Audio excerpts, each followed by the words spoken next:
Salve galera, firmeza, tudo bom com vocês? Seja bem-vindo aí ao canal do Titio Romulo.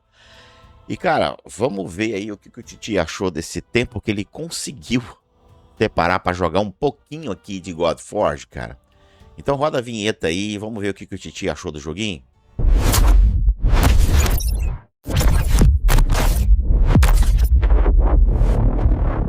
Pois é, meu povo, a gente tá aqui há um tempinho jogando esse carinha. Confesso a vocês que eu não joguei o tempo que eu gostaria de jogar, coincidiu de várias funções dentro da empresa me privarem aí do tempo de jogar o jogo do jeito que eu queria verdadeiramente jogar com vocês, né? Tanto é que na campanha, vocês podem ver que eu consegui fazer toda a campanha eu consegui fazer tudo bonitinho. Lógico que a gente não faz 3 estrelas, né, em tudo. São poucas campanhas aqui, acho que só até Aru que eu consegui fazer 3 estrelas, né? Aquilo que o Simon falou do modo aventura, de ser completamente difícil, e realmente eu vou mostrar um pouquinho pra vocês do modo aventura aqui. Eu não consigo passar, tá? Porque me falta time pra poder fazer isso. Mas eu queria pontuar algumas coisas interessantes pra vocês aqui do que o Tio achou do jogo. Então, puxa aí a cadeirinha, senta e vamos conversar sobre God Forge. Bom, a primeira coisa que eu queria falar pra vocês são sobre os heróis. Eu tentei explorar o máximo que eu podia fazer com os heróis. Vou mostrar aqui pra vocês os heróis. Eu já tenho, né? Eu gostei bastante do Shinigami. É um personagem que, quando o jogo sair, é muito provável que eu vá focar nele. Ele é um excelente assassino, tá? Uma coisa que eu descobri aqui é que os curandeiros do jogo, eles dependem de outros jogadores, né? De outros bonecos aqui pra gente poder... Personagens, desculpa. Eles precisam de outros personagens pra dar certo no time. Então, se você falar, por exemplo, a Isolde é um excelente healer, mas depende de quem tá no seu time. A Shell, que é o que eu mais uso aqui, né? Você pode ver que a Excel aqui é a minha curadeira More, né? Que eu mais tenho aqui no jogo usado. É ela. Ela é boa? Depende do seu time. Depende de quem você tá montando. Eu vou mostrar pra vocês alguns healers. Talvez eu faça um vídeo específico só de healer, tá? Mas, o que eu queria trazer pra vocês? Eu tava com foco em pegar aqui os personagens. Deixa eu diminuir um pouquinho o som do jogo aqui.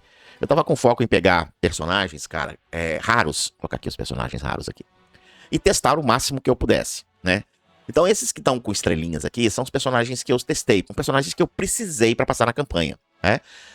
Sargon é muito bom, Tutankhamon teve o seu auge no início, mas eu aconselho a vocês não focarem muito nele, tá? Não precisa de desprender tanto foco, né? Em cima dele, ele não é um cara que vai te salvar. A mesma coisa eu digo pro Guan. Guan é legal, ajuda, mas... no decorrer da caminhada aqui tem coisas melhores e vai depender também da formação. Uma coisa que eu aprendi no jogo, cara, não é só o herói em si que vai te levar a desprender barreiras dentro da campanha. É a composição dos heróis que você monta pra enfrentar essa barreira, tá? Óbvio que existem 3 barreiras que você tem que jogar na campanha, a gente vai falar isso mais pra lá, mas vamos primeiro que focar nos heróis, tá? Os heróis que eu gostei pra caramba aqui, que eu recomendo que se vocês puderem testar, são todos esses que estão com níveis, né, de despertar mais alto. Então você pode ver que o meu Shinigami tá no despertar 4. A minha Excel, que é uma healerzinha muito boa, tá no despertar 3. O meu Sargon já é o 5. O Tutankhamon é 5. A Isolde aqui é 4. A Maria, cara, que personagem fantástico, cara. Fantástico esse personagem. Você não tem noção de como que ela é estratégica, de como que ela quebra a defesa, de como o dano em área dela é muito útil. Ela é estrategicamente uma cirurgia que você vai fazer dependendo da fase que você vai enfrentar ou do adversário que você vai enfrentar. Ela é, sim, excelente, útil e cirúrgica para que você avance na campanha, tá? Hipólita, sensacional. Ela é uma healer, ela tem um poder de cura dela, ajuda um pouquinho.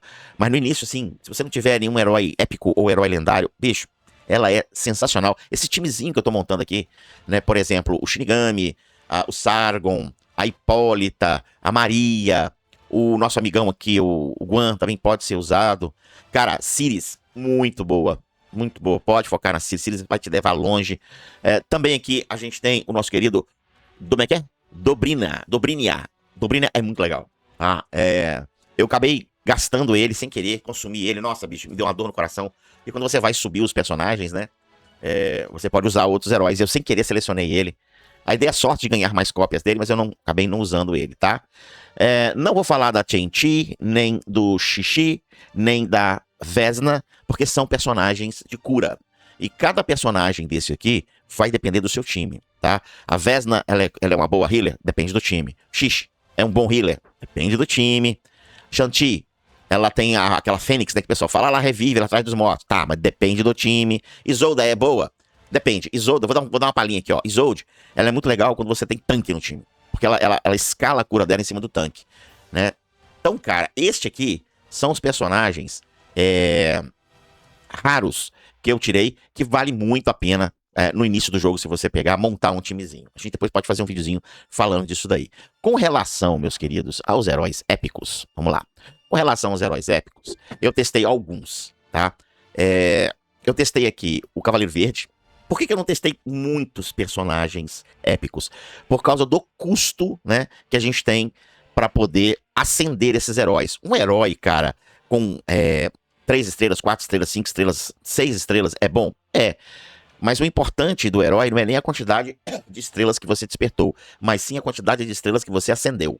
Ou seja, a quantidade de estrelas que você conseguiu colocar roxinha. Isso é que impacta no jogo, tá? Então vocês podem ver ali que somente 3 eu foquei, né? Que é a Bacê, a Han e o Gravaleiro Verde. São os que mais me deram aí uma sobrevida no jogo, tá? O meu querido aqui, Rui, eu usei ele em determinada campanha para passar. Os demais aqui, eu não testei, tá? Eu não testei, eles estão com nível 1 de despertar, tá vendo? Mas eu não cheguei a testá-los. E esses quarteto aqui de baixo, eu ganhei agora há pouco, tá? Tem pouco tempo que eu ganhei esse quarteto aqui. Vamos falar do nosso querido lendário? Vamos lá, dos lendários. Lendários, cara, vamos lá. Lendário eu só consegui 3, mas acho que os 3 que eu consegui me fizeram ter uma diferença muito grande nas campanhas, tá?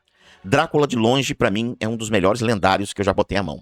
Ele é decisor, ele é resistente, ele define a campanha, e ele junto com a Ixchel, que é a minha healer, beijo, os caras ficam mais do que imortais, tá? Anubis, ele é bom, porque ele dá um fator vida muito alto pro seu time. Ele, como líder, é sensacional, tá? Horus, né, que tá esse carinha aqui. Horus é interessante. Ele é um cara que pode ser colocado no lugar dos seus tanques, por exemplo, como Sargon, Hipólita. E o Horus, ele vai casar muito bem com a Isolde, tá? A Isolde com Horus tem um casamento perfeito. Se você tem Horus e decide colocar o Horus no seu time, acredito que você deve levar seriamente aí a questão de colocar a Isolde no seu time. Bom, gente, o beta tá rolando e esses são os heróis que eu consegui pegar e testar no jogo, tá? Todos eles são sensacionais. Agora eu quero falar pra vocês algumas coisinhas negativas que eu senti aqui no jogo, tá? Eu vou mostrar um pouquinho de gameplay pra vocês. Cara, o farm do jogo, ele é hardcore. Ele é muito hardcore, tá? E eu acho que pra quem tem mobile, vai ficar muito complicado. Eu acredito que seria interessante os desenvolvedores colocarem um sistema de sweep. Nem que seja por carta, por ficha, alguma coisa, que você tenha um limite de gastos desse sweep. Sei lá, você pode fazer 200 sweeps por dia. Pra você farmar. Cara, é muito hardcore o sistema de farm. Como é que é o sistema de farm aqui? O melhor sistema de farm do jogo é você fazer multibatalha, tá? Mas pra mim o melhor sistema de farm é o multibatalha. Você vem aqui, lasca o seu time aqui, vem no multibatalha e taca aqui, meu irmão, ó.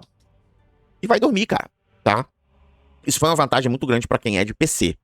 Mas pra quem é de mobile, eu achei essa desvantagem muito grande, porque eu testei isso no meu celular, ele esquentou demais. Ele não conseguiu fazer os 200, por exemplo, o celular desligou. Eu não coloquei o celular direto na energia, nem recomendo que ninguém faça isso, né? Porque além de viciar a sua bateria, pode correr um risco de vida, né? De explodir essa merda. Ele esquenta absurdamente o celular. Eu acredito que os desenvolvedores devam, né? Cuidar disso aí mais pra frente.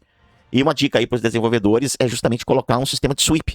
Para que você possa pegar aqui na fase, em vez de você fazer um multibatalha, né? Você vem aqui e tem um sweep. E você gaste alguma moeda, você gaste alguma carta, você gaste algum item para que você consiga fazer esse sweep, né? Para que você consiga pegar mais XP. Idem para qualquer tipo de farm no jogo. Qualquer tipo de farm no jogo precisa de ter um sistema diferente do atual, porque isso vai equilibrar o jogo quando a gente fala de mobile e PC. Como é beta, a gente aceita alguns problemas, né? E por falar em problemas, eles têm constantemente corrigido o jogo, eles têm atualizado, têm escutado, achei isso sensacional. O meu emulador aqui, não, o meu launcher do PC, só essa semana recebeu 3 atualizações. O jogo foi constantemente atualizado, desculpa. Mas eu vou mostrar um negócio pra vocês aqui, ó. Dependendo da campanha que você for fazer, você enfrenta muitos problemas, tá? Vou colocar aqui na última campanha, porque acho que foi onde que eu tive problema, né? Vou pegar aqui a campanha 10 aqui e vou mostrar pra vocês no PC. Eu acabei de ligar minha máquina. Minha máquina tá fresquinha. Tudo zerado, memória limpa, não tem nada aqui com alto consumo, alto custo, tá? E eu vou mandar aqui a batalha pra vocês verem. Cara, o jogo trava, né? Dá uma travada bonita. Quer ver que eu tô falando isso e aqui ele não vai travar? Eu vou pagar feio, né? Mas eu tenho observado que em algumas fases, né? O jogo tem dado uma travada, cara, assim, sinistro. E eu vivenciei isso tanto no mobile quanto no PC. E acredito, cara, que eles devem estar cientes disso aí e devem melhorar. Né? Isso é muito chato. Quando você vai fazer multibatalha, eu peguei um problema aqui quando a gente faz multibatalha, que simplesmente o jogo trava. Eu não consigo evoluir. Aí eu tenho que dar um Alt F4, né, no PC para poder fechar a janela, forçar o fechamento do jogo. Isso é muito ruim. Mas eu espero que eles consigam consertar. Bom, aqui nessa campanha que eu estou jogando, ela é especial, porque ela entrega um personagem pra você, que é o Gilgamesh, esse cara desse machado aí, né? A gente ganha ele ao completar essa missão, e ele entra na campanha com você aqui, né? Essa achei bem interessante. Não, tiro do Cavalinho da Chuva de que na aventura a gente vai conseguir colocar 5, porque talvez consiga, não sei, porque eu tô preso, eu não consigo passar. Mas eu tô querendo mostrar pra vocês aqui um pouquinho da composição do meu time. Eu tô dando sorte que não tá travando, tá? Os travamentos que estão dando aqui é travamento comum mesmo. Até agora nada de travar. E vocês estão observando a composição do meu time? Ela tá passando aqui com vida full. Óbvio que eu não vou conseguir passar com 20 rounds. Eu preciso ser um time mais forte pra fazer isso, com mais dano, né? Mas a Shell aqui, ela tá dando uma vida muito absurda pros meus personagens. E a Shell aqui, ou Ixel, ela ganha esse poder de cura por causa do Anubis, tá? O Anubis aqui entrega pra ela um poder absurdo de cura. Uma outra coisa que também... Ó, começou a travar. Olha lá. Viu? Isso, cara, é chato, é irritante, é desconfortável. Eu espero que eles corrijam isso no lançamento do jogo, tá? Outra coisa que eu achei interessante no jogo é o sistema de armas, né? Que são sets. E o sistema de equipamentos. De armas achei interessante por causa do imprint. Ajuda pra caramba. Eu achei um pouco confuso no início, tá? Mas eu botei uma inteligência artificial pra pensar pra mim. Aí ficou um pouco mais fácil de entender qual imprint seria melhor. E detalhe, gente, o imprint, ele não é fixo. Né? Como eu digo assim, fixo? Como é que eu quero... Vou explicar melhor. Às vezes, por um determinado momento do jogo que você tá passando, aquele herói fica legal com imprint X, tá? Você pode remover o imprint? Não, você não pode remover, você pode substituir. Né? E quando você substitui, você perde, você elimina. Né? Você joga fora o imprint que você colocou naquela arma. Isso eu achei ruim. Seria legal se a gente tivesse a opção de desvincular o imprint e vincular o imprint. Por quê? Determinadas campanhas, você pode trocar o imprint de uma arma para que você consiga ter melhor ganho no campo, tá? Vou dar um exemplo aqui. Às vezes você tá com uma Isolde, e a Isolde ela tem o benefício de tanque. Então quando um tanque leva dano, ela cura mais. Então eu posso colocar um imprint nela para ajudar o tanque. Ou eu posso colocar um imprint nela para poder fazer o quê? Para poder, como é que eu posso dizer? Aumentar a cura dela, né? Aí fica bem interessante. Por isso que eu falo que o imprint depende da situação que você tá enfrentando, né? Olha aí, velho, os caras estão me detonando aqui, hein? Outra coisa que eu achei interessante no Drácula, que se vocês observarem, o Shinigami vai de vapo. O Drácula, ele tem vampirismo, né? Mas não significa que ele é imortal, tá, gente? Não significa que ele é imortal. Eu passei dessa fase aqui com 1 estrela, com muita cagada, tá? O bichão aqui é difícil pra caramba de matar. Ainda mais com esse monte de gente aí. Você pode ver que... Vamos ver se o Drácula consegue sobreviver, que acho que não vai conseguir, não. Nem com o vampirismo dele aqui ele vai conseguir, cara. Ele vai morrer agora. Ó, não deu. Mas pelo menos eu mostrei um pouquinho aí do travamento pra vocês. Aí, ó. Poderoso aí, ó. Vocês podem ver que eu ainda tô subindo o Shinigami, ainda tô subindo a Shell, né? Vou voltar aqui pro santuário. E aí, cara, são essas observações que eu queria trazer pra vocês. O farm do jogo, pra quem tá usando PC, é de boa, não é ruim. Eu posso dormir aqui, colocar 200, 300 aqui pra farmando. E quando eu acordo de manhã eu tô com 1 milhão, 2 milhões, 8 milhões de XP, o que me tornou um pouquinho mais fácil, né? De subir as estrelas dos heróis. Isso me ajudou. Eu tentei fazer isso no celular, foi horrível, foi uma experiência muito ruim, não gostei. Espero que eles consertem isso. E, meu povo, ansioso pra Beta Parte 2. Vou continuar jogando aqui. Infelizmente, eu não estou fazendo uma cobertura do jeito que eu gostaria de fazer pra vocês, devido ao meu trabalho, né? Mas quando eu tenho um tempinho, eu vou estar trazendo pra vocês um pouquinho do jogo, tá? Eu devo fazer um vídeo de healers pra vocês entenderem como é que os healers estão funcionando no jogo. E também tô querendo fazer um videozinho de sets, né? De equipamentos, para que vocês consigam entender um pouquinho também. Mas assim, eu tô prometendo, mas já com o pé atrás, devido ao tempo do beta que a gente tem, né? E também o tempo que eu tenho disponível para fazer isso. Beleza? Obrigadão por ter ficado com a gente até aqui. Eu fui. Até o próximo vídeo. Try to kick you while you're down. They wanna rise up while you drown. They wanna fill your head with doubt. They're silently scared that you'll figure it out.